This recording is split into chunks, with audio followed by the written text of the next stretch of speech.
В 2012 году на севере Китая археологи начали копать то, что местные жители 1000 лет считали частью Великой Китайской стены.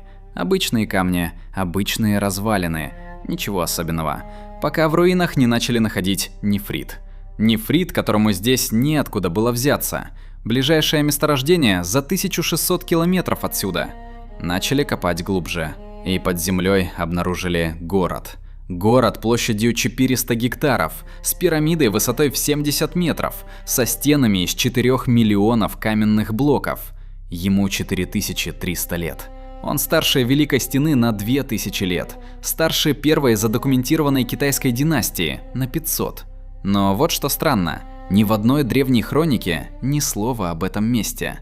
Ни в записях историка, ни в бамбуковых анналах, ни в текстах династии Шан. Огромная цивилизация, столица, пирамида выше, чем многие египетские, и полная тишина. Как будто кто-то очень постарался, чтобы ее забыли. А когда археологи вскрыли фундамент восточной стены, стало понятно, что именно пытались скрыть. Там лежали 80 человеческих черепов, без тел, и почти все молодые девушки. Это история Шимао, города которого официально не существовало. Все, что вы учили в школе про начало китайской цивилизации, можно аккуратно отложить в сторону. Официальная версия звучит так. Китайская цивилизация зародилась в долине Желтой реки, в районе, который называется Центральная равнина. Примерно 3500 лет до нашей эры там начали появляться первые деревни, потом города, потом первые династии – Ся, Шан, Чжоу. Это колыбель, все остальное – периферия. Все остальное – дикари, которые копировали цивилизованный центр. Так написано в учебниках, так говорят в музеях Пекина, так преподают в университетах. Проблема одна. Шимао находится не в долине Желтой реки. Шимао находится на севере провинции Шэньси, на Лёссовом плато, на краю пустыни Ордос. В регионе, который китайские историки 2000 лет считали диким пограничьем, местом, куда ссылали преступников, и в этом диком пограничье построили город, такой, какого не было на цивилизованной центральной равнине. Давайте я дам цифры, чтобы было понятно, о чем речь. Площадь Шимао 400 гектаров. Это примерно как 500 футбольных полей. Для сравнения, крупнейшие города центральной равнины того же периода были в 5-10 раз меньше. В центре Шимао ступенчатая пирамида высотой в 70 метров, 23 этажа. Пирамиды в Гизе, которые строились примерно в то же время, чуть выше, но у египетских пирамид была одна функция – гробница. А на вершине пирамиды Шимао стоял дворец площадью 80 тысяч квадратных метров, с садом, с бассейном. В бассейне, по описанию археологов, держали крокодилов. Крокодилов на севере Китая 4000 лет назад. Стены города 125 тысяч кубометров камня. Это объем 50 олимпийских бассейнов. Чтобы это построить, нужно было организовать труд минимум 10 тысяч человек, а скорее всего 20. И все это до того, как по официальной версии в Китае вообще появились сложные государства. Так кто это построил? И почему мы ничего об этом не знаем? Чтобы понять, насколько это необычная история, давайте вернемся к тому моменту, с которого все началось. 90-е годы, 2000-е. Местные крестьяне в деревне Гаоцзябао в провинции Шэньси пасут коз среди каменных развалин. Развалины тянутся по холмам на километры. Никого это особо не интересует. Все знают, это старая Великая Стена. Таких обломков по всему Северному Китаю полно. Но некоторые крестьяне начинают находить в камнях странные вещи. Плоские зеленые диски, лезвия, скипетры, нефрит. И не простой, ритуальный, обработанный, с идеально ровными отверстиями, которые можно сделать только специальным инструментом. Нефрит попадает к торговцам, оттуда к черным копателям, оттуда на антикварный рынок. И в какой-то момент на стол археологов. Они смотрят на это и не понимают. Во-первых, откуда в этом регионе нефрит? Его здесь нет. Ближайшее месторождение далеко на западе, на границе с Центральной Азией. Во-вторых, стиль обработки. Он не похож ни на что известное. Не похож на культуру Ляньчжу, не похож на культуру Хуншань, не похож на ранние династические находки. Это что-то третье. В 2012 году в деревню приезжает экспедиция Шэньсийского института археологии. Руководит ею археолог Сунь Чжоуюн. Они решают, копнем пару стен, посмотрим, что там. И копают, и не могут остановиться 14 лет. Потому что под слоем земли обнажается не кусок стены, а целый город. Дороги, площади, жилые кварталы, ремесленные мастерские, сложнейшая система укреплений с бастионами, воротами и фланкирующими башнями, которые в Китае не появлялись еще 1500 лет после. И в самом центре ступенчатая пирамида. Ее сначала приняли за естественный холм, слишком она большая, слишком правильная. Но чем дальше копали, тем яснее становилось. Это рукотворное сооружение. 11 уровней, каждый облицован камнем, на вершине дворцовый комплекс. Сунь Джоу Юн говорил в интервью: «Это открытие озадачило меня и других археологов. Шимао показывает совершенно уникальную траекторию урбанизма в Китае. Это мощное царство было полностью неизвестно по древним текстам. Полностью неизвестно. Цивилизация, которая по масштабу превосходила все, что существовало в Китае того времени, и о которой не осталось ни одной строчки, ни одного имени, ни одного упоминания. Но настоящая странность Шимао не в том, что его забыли, а в том, что в нем нашли под стенами». Когда археологи начали изучать восточные ворота города, они наткнулись на 6 ям.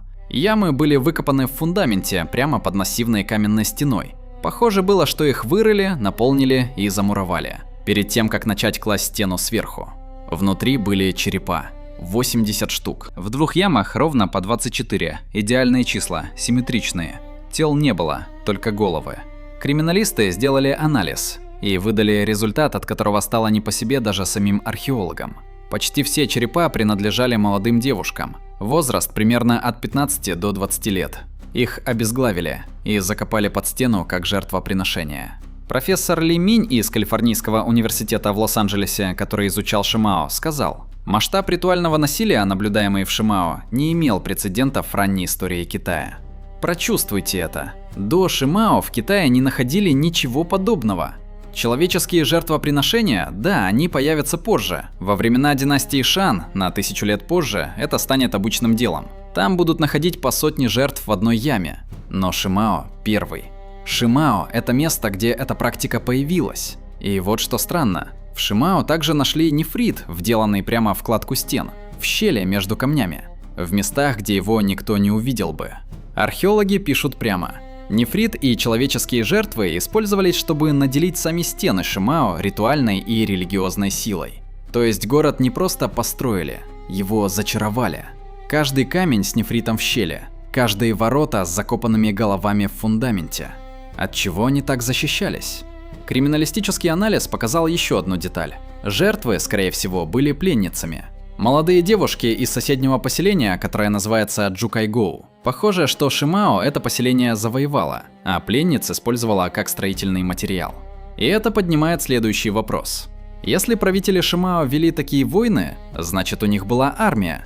Если у них была армия, значит у них была власть. Если у них была такая власть, значит они кем-то правили. Но кем? И где следы этого государства в китайских хрониках? Где имена царей? Где описание сражений? Где хотя бы намек? Ничего. Как будто кто-то прошелся по истории и аккуратно вырезал несколько страниц. Но то, что обнаружили на пирамиде, еще страннее. Эти находки не должны были существовать. По крайней мере, не в Китае. По крайней мере, не в то время. Когда исследователи поднялись на пирамиду и начали разбирать ее облицовку, они нашли каменные рельефы, 70 штук. На рельефах существа, змеи, чудовища, полулюди, полузвери, маски с огромными глазами и оскаленными ртами. Проблема – это иконография, которая в Китае появится только в эпоху бронзы, на 1000 лет позже. То есть существа, которых изображали на ритуальных сосудах Шан и Джоу, как будто уже были известны в Шимао. Тогда этих династий еще не существовало. Но странное не кончается. Стилистика каменных скульптур Шимао не китайская. Специалисты прямо говорят, ближайшие аналоги находятся далеко к северу, у так называемой Акуневской культуры. Это Южная Сибирь, Минусинская котловина, Северная Монголия. 4000 километров до Шимао. Как? Следующая находка еще хуже. Система укреплений Шимао с каменными бастионами, полукруглыми башнями Мамянь и двойными воротами Вэньчэн не имеет аналогов в современном ей Китае. В центральной равнине тогда строили только из утрамбованной земли. Ближайшие аналоги – Западная Азия, Месопотамия, Анатолия. И еще одна находка. В Шимао обнаружены кости крупного рогатого скота, овец и коз, и следы выплавки бронзы. Проблема в том, что в центральном Китае все это появится позже. Скот и металлургия пришли в Китай с запада, из степей Евразии. И первой точкой, куда они пришли, был Шимао. То есть Шимао – это не периферия китайской цивилизации. Шимао – это точка, через которую в Китай попадали технологии. Мост между Западом и Востоком. И этот мост построили люди, о которых мы не знаем ничего. В 2025 году вышло исследование в журнале Nature. Китайские генетики проанализировали ДНК 169 человек, похороненных в Шимао. Результат неожиданный. Основное население города – местное. Потомки более ранних жителей того же региона культуры Яншао. То есть никакого массового нашествия завоевателей не было, но среди элиты нашли генетические следы, которые сложно было объяснить. Небольшие группы людей с северо-западным происхождением. Сколько их было, неясно. Возможно, горстка мастеров-металлургов Запада, возможно, правящий клан. Ли Минь, тот самый профессор из Лос-Анджелеса, прокомментировал: «Я не думаю, что эти результаты ДНК могут объяснить исключительные инновации Шимао. Там должно быть большее разнообразие, которое анализ не уловил». То есть генетика молчит, а находки кричат. Сюда приходили люди с Запада, приносили технологии, влияли на элиту, и потом исчезли, не оставив имен. И теперь главный вопрос. Если Шимао был таким великим, куда он делся? Потому что с ним случилось то, что случается редко. Не разрушение, не завоевание, исчезновение. Примерно в 1800 году до нашей эры Шимао был покинут. Не разрушен, не сожжен, не разграблен. Жители просто ушли. Они унесли с собой все ценное, закрыли двери и исчезли. Пирамида осталась стоять, стены остались стоять, крокодильи бассейны пересохли, нефрит в щелях остался в щелях. И на 3800 лет тишина. Официальная версия объясняет это климатом. Говорят, около 2000-1700 года до нашей эры на Лёссовом плато стало холоднее и суше. Сельское хозяйство стало невозможным, люди ушли на юг, в центральную равнину. Версия звучит правдоподобно, но у нее есть дыра. Если вы покидаете город из-за климата, вы уходите постепенно. Сначала мигрируют бедные, потом богатые, потом элита. Город приходит в упадок, постройки разрушаются. Археологи находят слои опустения. В Шимао этого нет. Город бросили, похоже, достаточно быстро и организованно. Профессор Ли Минь и другие исследователи предлагают другую версию. Она не противоречит официальной, но добавляет к ней слой. Шимао был центром политической системы, которая охватывала не только сам город. Вокруг него обнаружено больше 70 каменных городов-спутников той же эпохи. Они соединены дорогами, у них общая архитектура, общий стиль нефрита. Это не просто поселение, это царство. И это царство пришло в упадок примерно тогда же, когда на центральной равнине начала подниматься династия Ся. Первая династия, упомянутая в китайских хрониках. Совпадение? А что если нет? Что если элита Шимао не исчезла, а мигрировала? Что если они ушли на юг, принесли с собой свои технологии, свои ритуалы, жертвоприношения под стенами, нефрит в щелях и стали основой следующей цивилизации?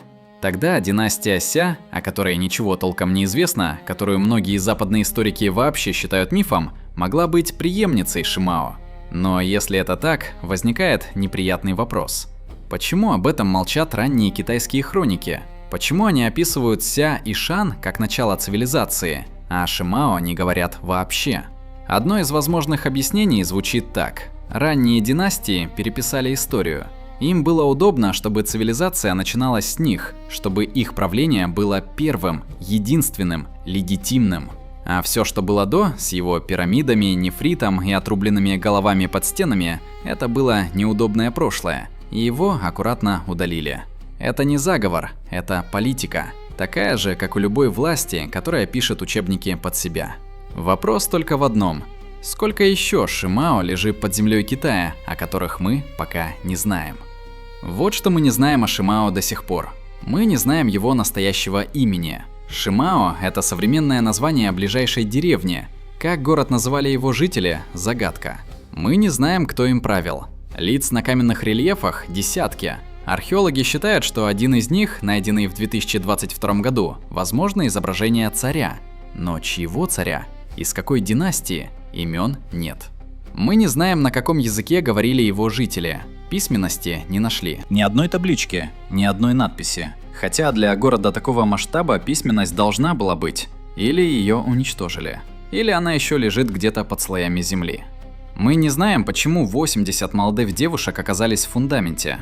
Пленницы? Добровольные жертвы? Ритуальные невесты стены? Мы не знаем, что именно связывало Шимао с сибирской окуневской культурой, с Западной Азией, с кем еще. И главное, мы не знаем, сколько еще таких городов лежит под холмами Северного Китая. 70 уже нашли, а сколько нет? Каждый год новые находки.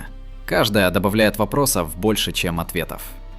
История, которую вы учили в школе, начинается с фараонов, с шумеров, с династии Шан. Цивилизации, которые оставили записи. Но у каждой такой цивилизации было то, что было до нее. Шимао – это одно из таких «до». Город, который построили, когда по учебникам строить было некому. Общество, которое практиковало сложные ритуалы, когда по учебникам не должно было практиковать. Мост между Востоком и Западом, которого по учебникам не было. Цивилизация без имени, без письменности, без упоминаний в хрониках. Может быть, ее забыли случайно? Климат, миграции, время – все это действительно стирает следы.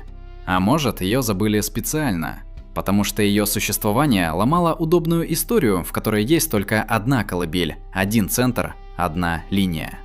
Правда в том, что 4300 лет назад на севере Китая стоял город с пирамидой в 70 метров, с ритуальным бассейном с крокодилами, с 80 черепами молодых девушек в фундаменте. И мы узнали об этом только в 2012 году. Случайно. Через крестьян, которые находили нефрит в козьих пастбищах. Это заставляет задуматься, сколько еще таких городов молчит под землей прямо сейчас. Сколько цивилизаций, о которых мы не узнаем никогда, потому что никто случайно не найдет их нефрит.